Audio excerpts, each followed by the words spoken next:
Começa agora um programa que traz tudo sobre o livro mais lido em todos os tempos. Apresentamos O Som do Livro.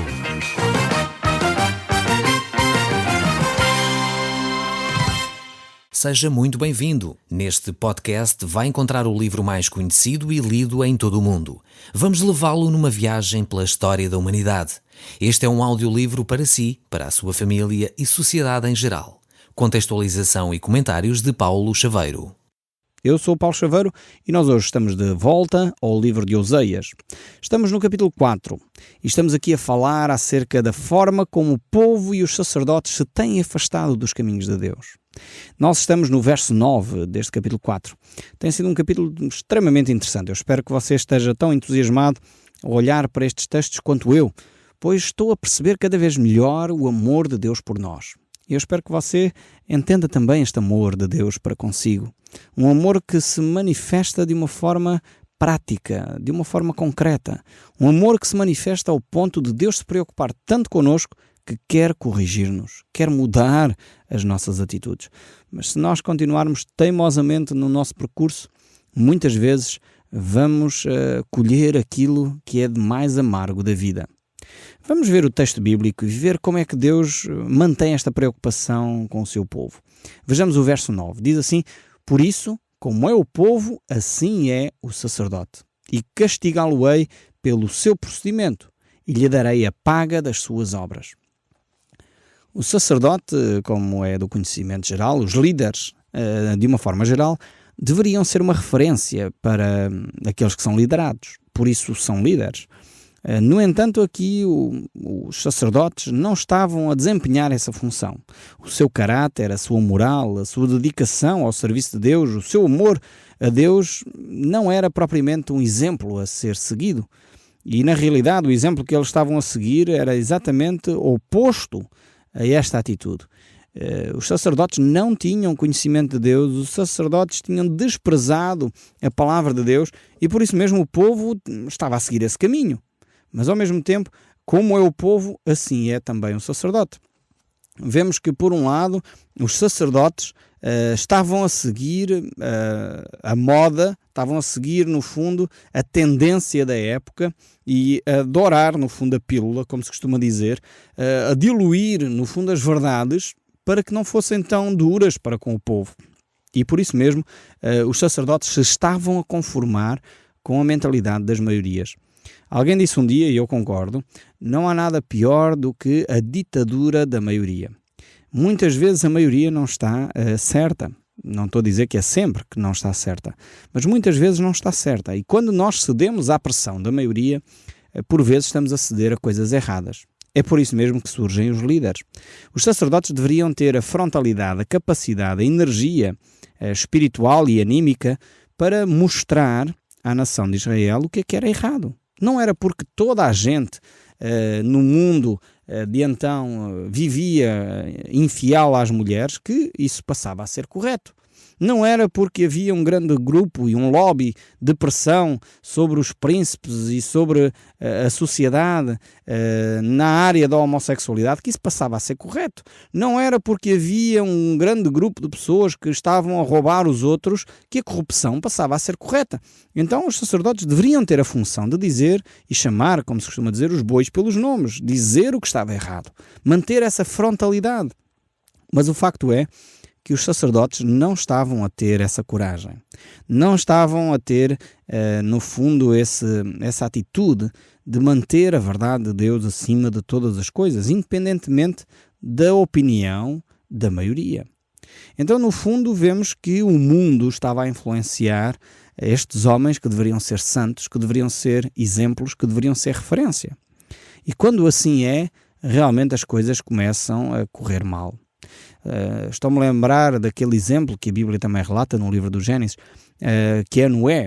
Ele foi realmente um exemplo bíblico de alguém que se manteve fiel apesar das maiorias. A maioria das pessoas naquela época era injusta, era corrupta, era pessoas que se afastavam dos caminhos de Deus, mas no entanto ele manteve-se firme a andar com Deus. Ele manteve-se no caminho da justiça, ele manteve-se na procura da vontade de Deus e por isso mesmo Deus achou neste homem que ele era um homem justo. Aqui vemos no texto de Oseias, no capítulo 4, verso 9, que os sacerdotes viviam de acordo com os padrões do povo. E como era assim o povo, assim eram também os sacerdotes.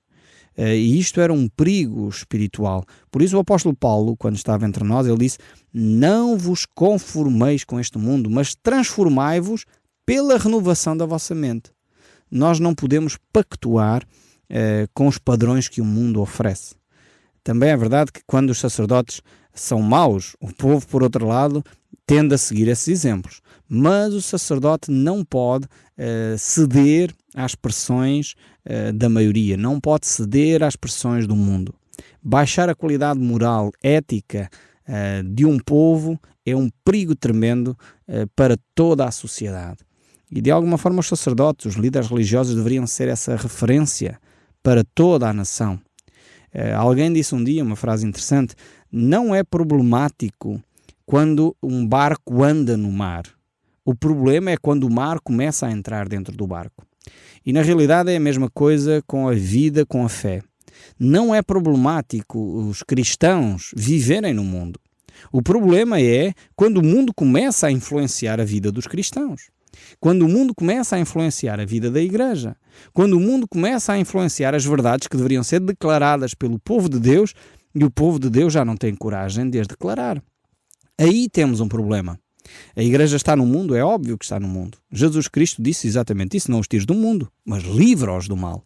E é aqui que nós temos que fazer este balanço. Nós, como cristãos, temos que amar como Deus ama o pecador, mas rejeitar frontalmente o pecado. Não podemos rejeitar o pecador, atenção. Temos é que rejeitar o pecado. E isto tem que ser muito claro na nossa mente. Infelizmente, às vezes as coisas têm sido confundidas e as pessoas têm rejeitado as pessoas em vez de rejeitar as atitudes. Nós não podemos rejeitar as pessoas, mas sim as atitudes. Assim como Deus. Deus ama o mundo de tal maneira que deu o seu Filho unigênito. Mas ao mesmo tempo que Ele deu o seu Filho unigênito, Ele odeia o pecado que este mundo pratica. Então nós temos que ter esta sensibilidade e ver que não podemos conformar-nos com os padrões que o mundo oferece. Temos que manter firmes, fiéis àquilo que é a palavra de Deus. É por isso que eu creio sinceramente na importância, no valor, na grande mais-valia que é a Igreja se manter separada do Estado, que é para poder continuar a declarar as verdades bíblicas independentemente de quem é o líder político da nação. Quando uma igreja, quando uma comunidade está refém de um partido político, quando está refém de um Estado, ela tem que fazer cedências, não pode dizer mal disto que o Estado está a fazer, não pode dizer mal daquilo, porque na realidade vai perder benefícios fiscais, vai perder benefícios económicos, vai perder isto, vai perder aquilo. Os filhos de Deus têm que estar livres para poder declarar a palavra de Deus. Independentemente se é popular ou não é popular, se é correto ou não é correto, aos olhos do mundo, nós temos que declarar aquilo que é a vontade de Deus, aquilo que é o amor de Deus, aquilo que é a verdade de Deus para nós podermos viver livres. Porque desta forma é que nós podemos viver efetivamente a liberdade. Infelizmente, quando os sacerdotes ficam reféns das maiorias, então passam a viver um padrão moral frouxo, passam a viver de uma forma que não é digna e muitas vezes chegam até ao ponto de dizer: façam o que eu mando, mas não façam o que eu faço. Quando os líderes têm esta atitude, então, enfim, acabou tudo. Precisamos de homens e mulheres de Deus que vivam dentro da graça de Deus, não pela força do braço, não porque vivemos religiosamente e conhecemos todos os mandamentos e vivemos aquilo de uma forma, carnal. Não, antes pelo contrário, temos que viver de uma forma espiritual, sabendo e tendo graça para dar àqueles que nos rodeiam, sendo compassivos com aqueles que caem, sendo perdoadores para com aqueles que nos ofendem, sendo humildes o suficiente e mansos como Jesus o era, e dessa forma certamente vamos poder deixar um modelo marcante para uma sociedade que não conhece a humildade, não conhece a sinceridade, não conhece o bem-estar. Realmente precisamos transformar e transportar este modelo para o mundo que nos rodeia. Voltando aqui a Oseias, o capítulo 4, verso 10 continua: comerão, mas não se fartarão. Entregar-se-ão à sensualidade, mas não se multiplicarão, porque o Senhor deixaram de adorar. A sensualidade e o vinho e o mosto tiram o entendimento.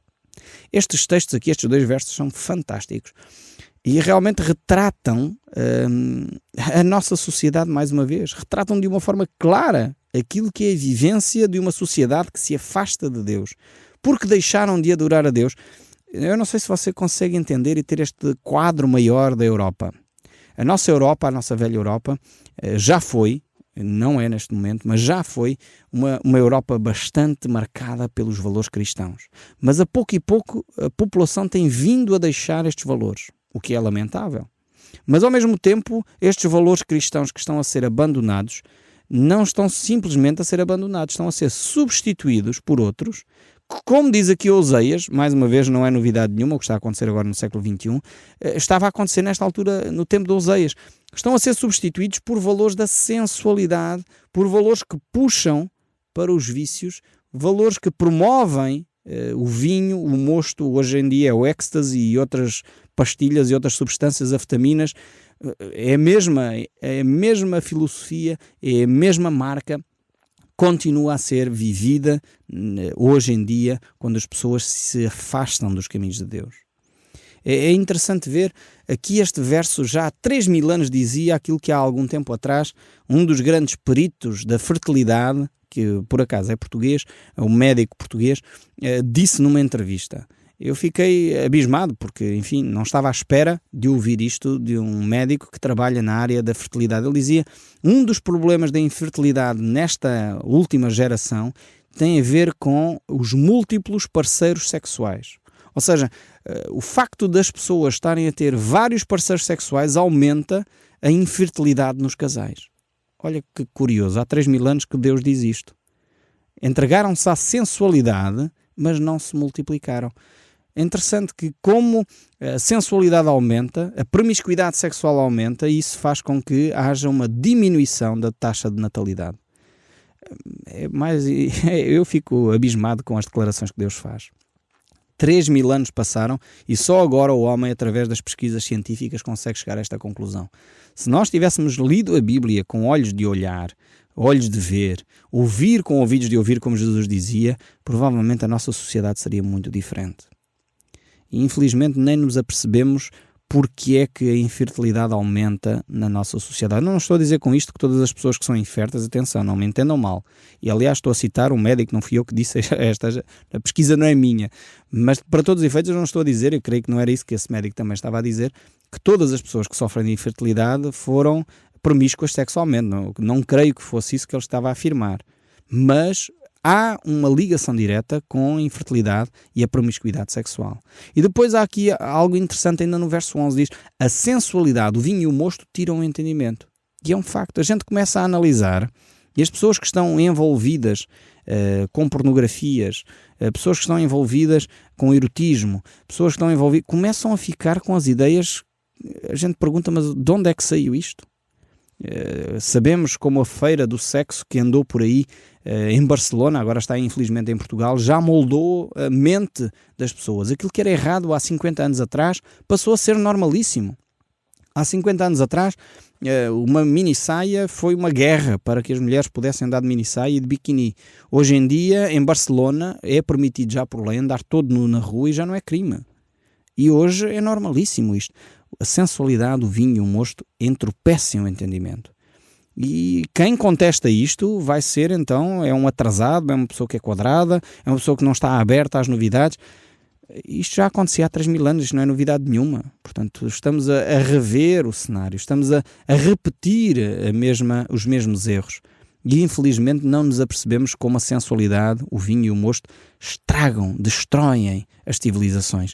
E é só olharmos. Nós, se tivéssemos um certo cuidado a analisar as civilizações, nós teríamos nos apercebido como este tipo de comportamentos levou civilizações ao desaparecimento. Lembrem-se dos impérios romanos, babilónicos, gregos, os grandes impérios mesmo na América Latina. Os maias, os aztecas, foram impérios que foram destruídos quando começaram a caminhar para a idolatria, para os sacrifícios humanos e para a sensualidade e o abuso e a dependência de substâncias, seja álcool ou drogas. A nossa sociedade está a caminhar a passos largos para desaparecer. E penso eu que se continuarmos nesta toada, a Europa irá desaparecer como tal. Será de novo invadida, se calhar, pelos países africanos ou pelos países asiáticos e será conquistada dessa forma. Não mais agora, se calhar, por guerras, porque hoje em dia já não está na moda as guerras, mas não nos surpreendamos se aparecer por aí. Há 50 anos, quando a Segunda Grande Guerra arrebentou, ninguém acreditava que houvesse alguém louco na Europa suficiente para tentar reconquistar toda a Europa e fazer da Europa um grande império. Infelizmente aconteceu. E eu creio que poderemos estar preparados para que se repita este cenário.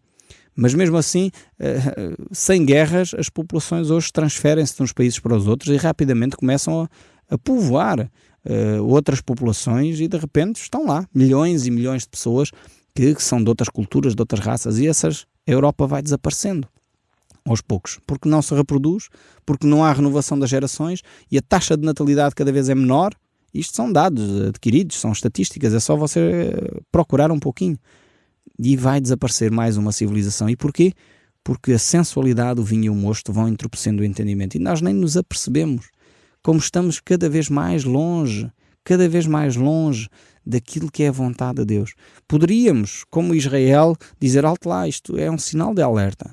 O sinal laranja está aceso, precisamos tomar medidas. Mas não, o nosso entendimento está entorpecido porque a sensualidade tem entrado e nós achamos já normalíssimo ver coisas acontecerem na televisão, pessoas nuas, pessoas em práticas sexuais. As danças hoje que estão na moda são cada vez mais sensuais. Parece que as pessoas estão praticamente em atos sexuais. Infelizmente, em alguns países já acontece gravidez na adolescência nas próprias discotecas e nos próprios pistas de dança, onde as pessoas têm atos sexuais ali mesmo.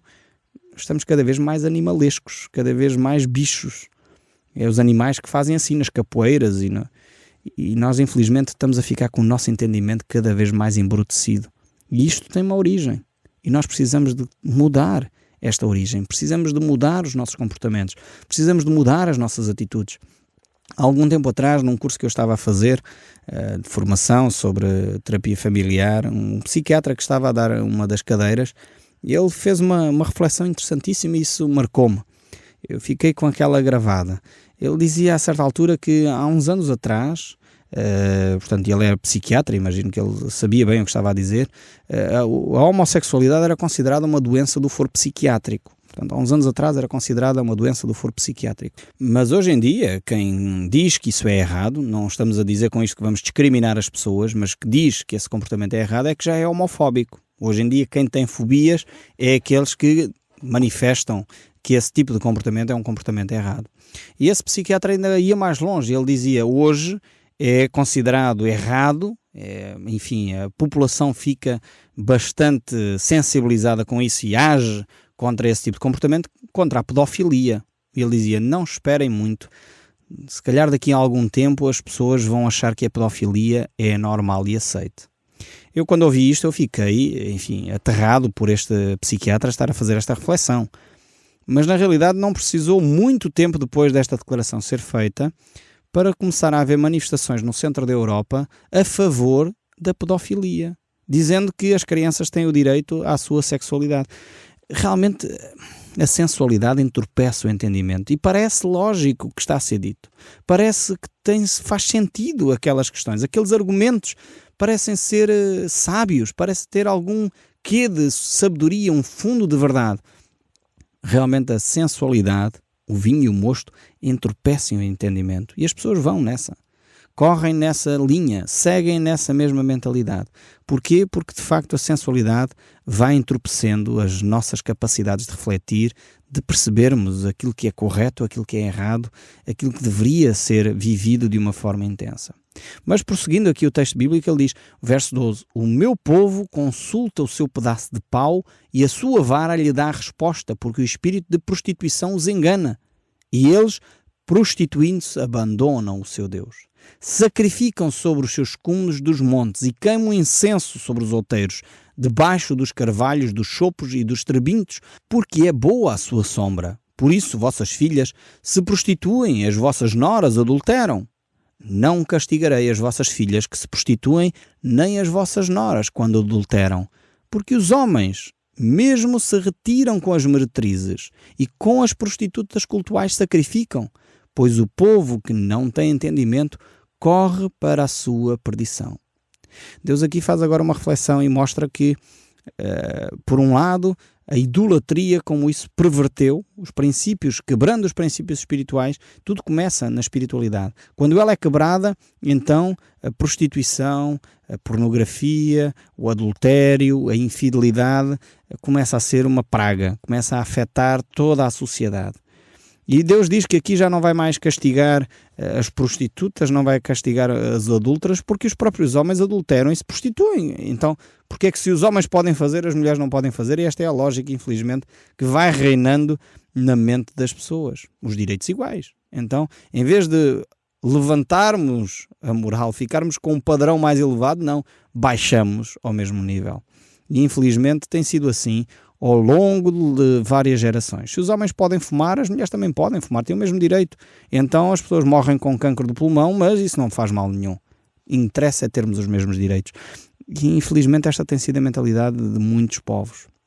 Deus mostra aqui que esta é a mentalidade do povo de Israel já há 3.000 anos atrás. E eles abandonaram a relação com Deus. O povo não tem entendimento, eles correm para a perdição.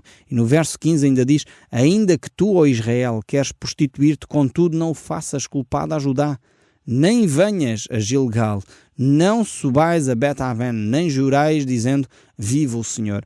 Veja que Deus avisa o povo de Israel, pelo menos não contaminem o povo de Judá. E o verso 16 diz: como vaca rebelde se rebelou Israel, será que o Senhor a apascenta como um cordeiro em vasta campina? Aqui Deus faz uma comparação dos animais entre Israel e Judá.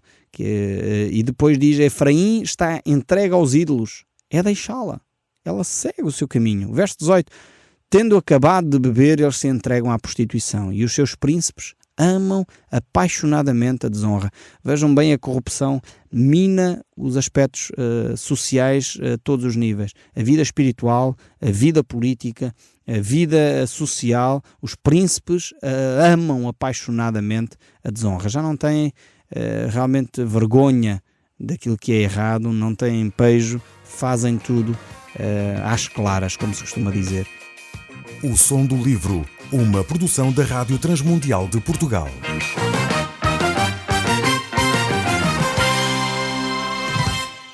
RTM. Conhece todos os nossos programas em rtmportugal.org. Uma produção da Rádio Transmundial de Portugal.